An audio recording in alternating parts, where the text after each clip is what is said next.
For today's exercise, I'll be explaining the machine-assisted dips.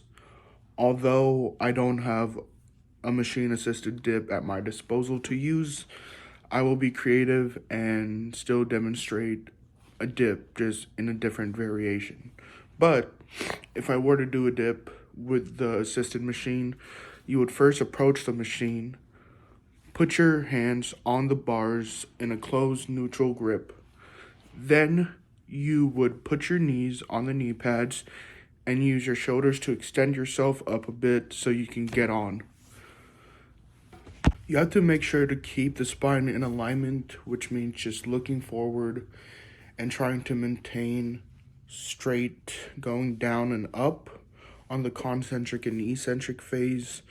Sometimes you might find that you're a little bit too wide on your grip, and you can change that by tucking your shoulders back while you're going down and then up on the eccentric and concentric phase. So when choosing a weight for this exercise machine, it has to be noted that it is in reverse. And what I mean by that is that when you take the pin and you put it on the highest number, which is usually going to be the heaviest, weight, for this exercise, it's going to give you the most help when you perform the exercise.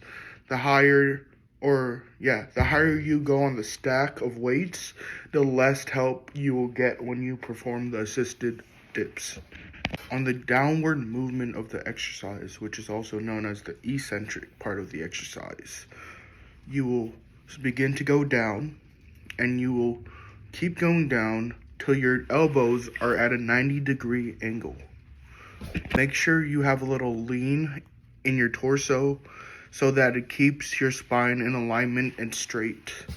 In addition, you can also do the Valsalva maneuver, which helps you lift more weight, but for this exercise, maintain a posture so your back doesn't bend, so your torso resists the tension as your lungs expand.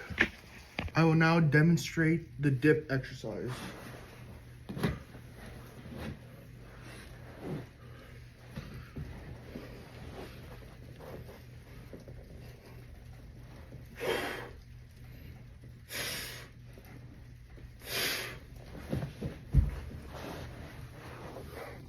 So for this exercise, the concentric movement is the upward movement, and the eccentric phase is the downward movement.